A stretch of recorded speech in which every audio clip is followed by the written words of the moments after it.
ആ വീട്ടിൽ അള്ളാന്റെ റഹ്മത്ത് ഇറങ്ങൂല. ആ വീട്ടിൽ എത്ര ദുആ ചെയ്താലും നിന്റെ ദുആക്ക് അല്ലാഹു ഇജാബത്ത് നടക്കൂല. ഒരു കൂട്ടത്തിൽ നാട്ടിലെ അല്ലാഹുവിൻ്റെതായ കുടുംബത്തെ കുറിച്ചവരുണ്ടെങ്കിൽ, ആ വിഭാഗമുണ്ടെങ്കിൽ അവിടെയും അല്ലാഹുവിന്റെ റഹ്മത്ത് ഇറങ്ങൂലെന്ന് ഹബീബുനാ റസൂലുള്ളാഹി സല്ലല്ലാഹു അലൈഹി വസല്ലമ തങ്ങൾ പറഞ്ഞിട്ടുണ്ടെങ്കിൽ, എന്റെ മുഅ്മിനീങ്ങളെ കുടുംബം എന്നുള്ളത് അത് വല്ലാത്ത ഒരു ബന്ധമാണ്. ലാ യദ്ഖുലുൽ ജന്നത ഖാതിഊൻ, കുടുംബബന്ധം മുറിക്കുന്നവർ സ്വർഗ്ഗത്തിൽ കടക്കൂലെന്ന് ഹബീബുനാ റസൂലുള്ളാഹ്.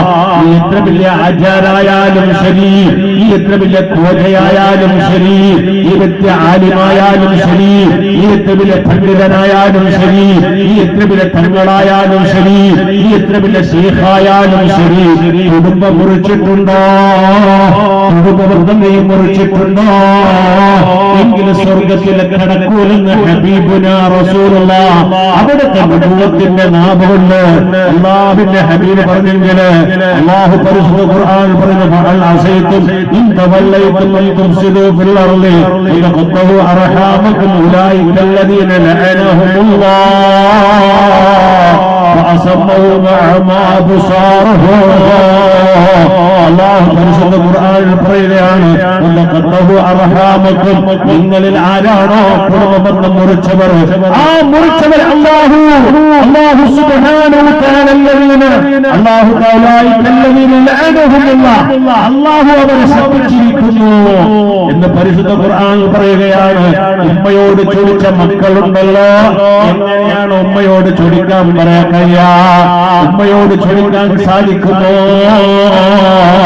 മകനെയും ഉമ്മനെയും തെറ്റിപ്പിച്ച മരുമോളുണ്ടല്ലോ. ചില ആൾക്കാരുടെ നാവിന്റെ സംസാരത്തിന്റെ കാരണം കൊണ്ടാണ് കുടുംബബന്ധം മുറിഞ്ഞു പോകുന്നത്. മുഅ്മിനേ, ഹബീബുനാ റസൂലുള്ളാഹി സ്വല്ലല്ലാഹു അലൈഹി വസല്ലമ തങ്ങൾ പരിശുദ്ധമായ ദീനുൽ ഇസ്ലാമിന്റെ പ്രബോധനം നടത്തി മദീനയിലേക്ക് പോയപ്പോൾ ആദ്യമായി ചെയ്തതെന്നറിയോ? തന്റെ കുടുംബക്കാരായി ചൊടിച്ചു നിൽക്കുന്ന രണ്ട് വിഭാഗമുണ്ട്. ഫഅലബാന്റെ രണ്ട് മക്കളായ ഔസും ഖസ്റജ് എന്ന് പറയുന്ന വലിയ രണ്ട് വിഭാഗമുണ്ട്. ഔസ് ഖസ്റജ് എന്ന് പറയുന്ന മദീനത്തുള്ള വലിയൊരു വിഭാഗം.